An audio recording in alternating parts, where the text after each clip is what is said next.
BNP chairperson Khaleda Zia 2008 সালের 29 November ক্যান্টনমেন্টের বাসায় বসেই ছবিসহ ভোটার তালিকায় নাম লিখেছিলেন। নির্বাচনের তফসিলের পরেই তিনি ভোটার হন। এখন চাইলে বিএনপির ভারপ্রাপ্ত চেয়ারম্যান তারেক রহমানও মায়ের মতো বাসায় বসে ভোটার হতে পারবেন বলে জানিয়েছে নির্বাচন কমিশন সূত্র।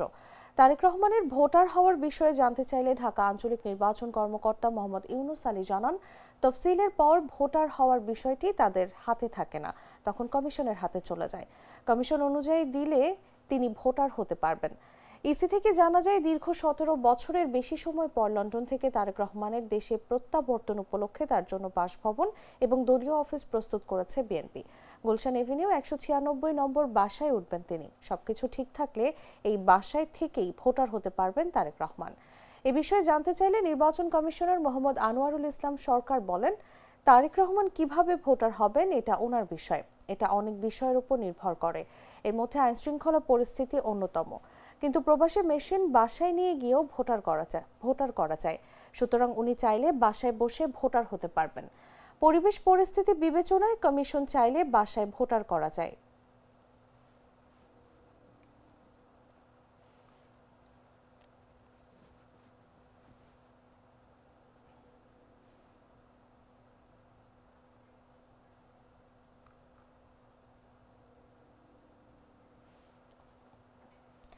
নারায়ণগঞ্জের ধলেশ্বরী নদীতে ফেরি থেকে ট্রাকসহ 5টি যানবাহন পানিতে পড়ে যাওয়ার ঘটনায় 3 জনের মরদেহ উদ্ধার করা হয়েছে। শনিবার রাতে ধলেশ্বরীর মাঝ নদীতে এই ঘটনা ঘটে। স্থানীয়রা জানান, নারায়ণগঞ্জের নরসিংহপুর এলাকা থেকে ফেরিটি ছেড়ে আসে। মাঝ নদীতে হঠাৎ ফেরিতে থাকা একটি ট্রাক চলতে শুরু করে। ট্রাকটির সামনে দাঁড়িয়ে থাকা মোটরসাইকেল, 2টি ব্যাটারি চালিত অটোরিকশা ও একটি ভ্যান গাড়ি নিয়ে পানিতে পড়ে যায়। বক্তব্যলি নৌপুলিশ ফাঁড়ির ইনচার্জ পরিদর্শক মোহাম্মদ রকিবুজ্জামান বলেন, বক্তব্যলির পূর্ব পাশের ঘাট থেকে যানবাহন ও যাত্রী নিয়ে ফেরিটি ছাড়ে। মাঝ নদীতে হঠাৎ করে ট্রাকটি চালু হয়ে যায়। এ সময় 5টি যানবাহন পানিতে পড়ে যায়। এই ঘটনার পর ট্রাক চালক সাঁতরে তীরে উঠতে পারলেও অন্যরা নিখোঁজ ছিলেন। বিষয়টি নিশ্চিত করে নারায়ণগঞ্জের অতিরিক্ত পুলিশ সুপার মোহাম্মদ হাসিনুজ্জামান বলেন, এ ঘটনায় 3 জনের মরদেহ উদ্ধার করা হয়েছে। মরদেহ স্বজনদের কাছে হস্তান্তরের প্রক্রিয়া চলমান রয়েছে। তিনি আরো বলেন, আপাতত তল্লাশি কার্যক্রম বন্ধ আছে। আরও কেউ নিখোঁজ থাকলে রোববার সকাল থেকে আবারও তল্লাশি কাজ শুরু হবে। পাশাপাশি ডুবে যাওয়া যানবাহনগুলো উদ্ধারের কাজ শুরু হবে।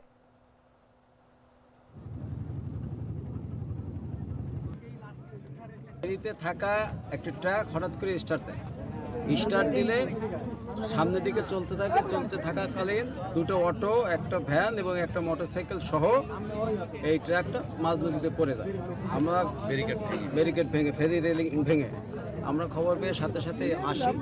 এসে বাকি যে গাড়িগুলো, ফেরিগুলো এই পারে নিয়ে এসে বাকি যে গাড়িগুলো আছে সেই গাড়িগুলোকে আমরা নিরাপদে নামিয়ে দেই এবং 2-4 জন যারা লাফিয়ে উঠছিল তাদেরকেও স্থানীয় জনগণের সহায়তা আমরা রেস্কিউ করি।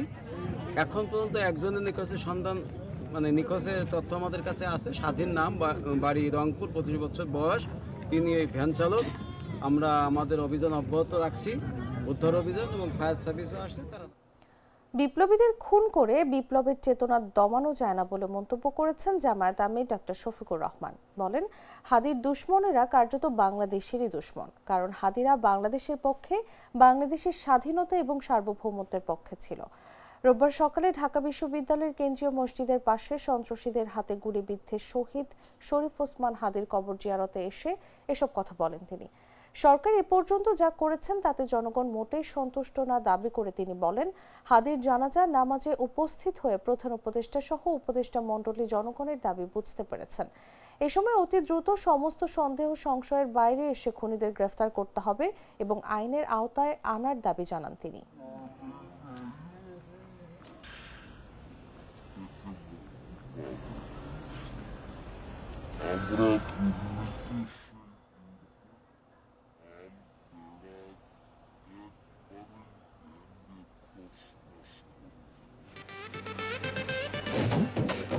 একটা ড্রিঙ্কও আমারে দিবা?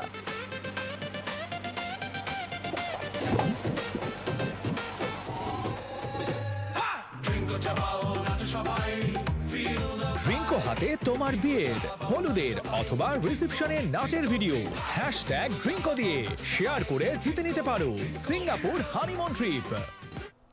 দেশকে অস্থিতিশীল করা, অরাজকতা সৃষ্টি এবং নির্বাচন বানচাল করার উদ্দেশ্যে ভারতে বসে শেখ হাসিনা হাদিকে হত্যার নির্দেশ দিয়েছেন বলে মন্তব্য করেছেন বিএনপির প্রচার সম্পাদক সুলতান সালাউদ্দিন টুকু।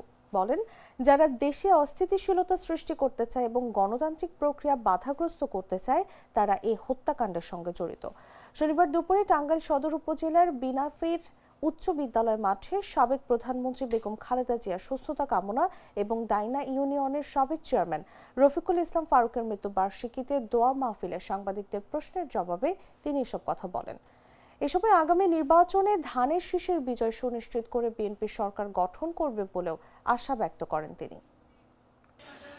একটি চক্রান্তকারী মহল যারা এই দেশের অস্থিতিশীল করতে চাচ্ছে, যারা নির্বাচন বানচালের ষড়যন্ত্র করছে, যারা গণতন্ত্রে বিশ্বাসী না, যারা এই দেশের স্বাধীনতা সার্বভৌমত্বকে বিশ্বাস করে না, যারা নস্যাৎ করতে চায়, সেই কুচক্রী মহল, ফ্যাসিবাদের দোসর, ফ্যাসিবাদের খুনি চক্র, তারা এই হত্যাকাণ্ডটি ভারত থেকে নির্দেশ দিয়ে খুনি শেখ হাসিনা এই ঘটনাটি ঘটিয়েছে। ঘটনা ঘটার পরে ঘটনাকে ভিন্ন খাতে প্রবাহিত করার জন্য দৃষ্টিটা ভিন্ন দিকে দিয়ে এই দিক দিয়ে খুনিরা পালানোর ব্যাপারে সহযোগিতা করেছে। আমি মনে করব যে আজকে খুনিরা কিভাবে পালিয়ে গেল সেই দিকে দৃষ্টি না দিয়ে যারা এই ঘটনাকে ভিন্ন খাতে দেওয়ার চেষ্টা করেছিল, যে তারা প্রকারান্তে খুনিকে পালিয়ে যেতে। রোজকার সাধারণ খাবার এখন হবে অসাধারণ। প্রাণ স্বাদের মশলা, স্বাদ বাড়ায়, ঘ্রাণ ছড়ায়।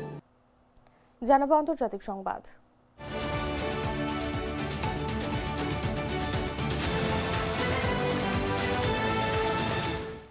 যুক্তরাষ্ট্রে গ্রিন কার্ড লটারি বা ডাইভার্সিটি ভিসা প্রোগ্রাম স্থগিত করার সিদ্ধান্ত নিয়েছে প্রেসিডেন্ট ডোনাল্ড ট্রাম্পের প্রশাসন। গ্রিন কার্ডের মতোই স্থায়ী বসবাসের সুযোগ দিয়ে চালু করা হয়েছে ট্রাম্প গোল্ড কার্ড।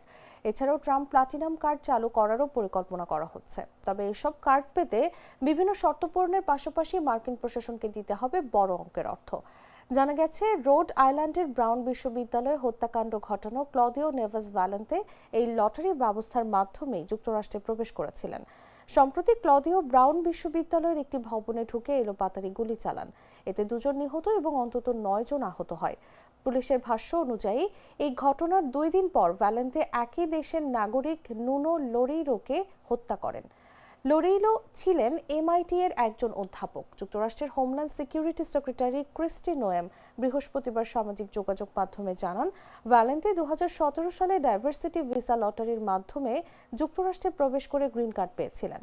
নোয়েম লেখেন, প্রেসিডেন্ট ট্রাম্পের নির্দেশে তিনি তাৎক্ষণিকভাবে ইমিগ্রেশন ও সিকিউরিটি সার্ভিস বিভাগকে DV-1 প্রোগ্রাম স্থগিত করার নির্দেশ দেন, যাতে এই বিপর্যয়কর কর্মসূচির কারণে আর কোনো আমেরিকান ক্ষতিগ্রস্ত না হয়। DV ভিসা বন্ধ হলেও চালু থাকবে ট্রাম্প গোল্ড কার্ড এবং ট্রাম্প প্লাটিনাম কার্ড। এসব কার্ড পেতে সরকারকে $10 লাখ এবং $50 লাখ অনুদান দিতে হবে। পাশাপাশি $15,000 এবং $50,000 নিরাপত্তা প্রসেসিং ফি দিতে হবে। এছাড়া আবেদনকারীর পূর্ণাঙ্গ ব্যাকগ্রাউন্ড চেক এবং শারীরিক স্বাস্থ্য পরীক্ষা সহ কয়েকটি শর্ত পূরণ করতে হবে।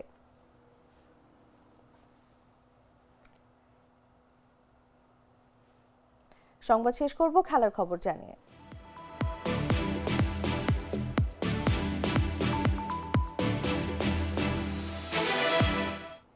বাংলাদেশ প্রিমিয়ার লিগের দ্বাদশ আসরের উদ্বোধনী ম্যাচের সময়ে পরিবর্তন এনেছে বিপিএল কর্তৃপক্ষ। আগামী 26 ডিসেম্বর সিলেট আন্তর্জাতিক ক্রিকেট স্টেডিয়ামে উদ্বোধনী ম্যাচে স্বাগতিক সিলেট টাইটান্সের মুখোমুখি হবে রাজশাহী ওয়ারিয়র্স। ম্যাচটি দুপুর 2টার পরিবর্তে শুরু হবে বিকেল 3টায়। এক সংবাদ বিজ্ঞপ্তিতে শনিবার এটি নিশ্চিত করে বাংলাদেশ ক্রিকেট বোর্ড। টুর্নামেন্টের উদ্বোধনী অনুষ্ঠানের আনুষ্ঠানিকতার জন্য এই পরিবর্তন করা হয়েছে। তবে আসরের বাকি ম্যাচগুলো পূর্ব নির্ধারিত সময়েই অনুষ্ঠিত হবে। প্রথম সেশন চলবে বিকেল 4:30 পর্যন্ত। 20 মিনিটের বিরতির পর দ্বিতীয় সেশন শুরু হবে 4:50 এবং শেষ হবে সন্ধ্যা 6:20। একই দিনের পরের ম্যাচের সময়ও পেছানো হয়েছে। ম্যাচটি শুরু হবে রাত 7:45। এই ম্যাচের প্রথম সেশন চলবে রাত 9:15 পর্যন্ত। 20 মিনিটের বিরতি শেষে রাত 9:35 শুরু হবে দ্বিতীয় সেশন, যা চলবে রাত 11:05 পর্যন্ত।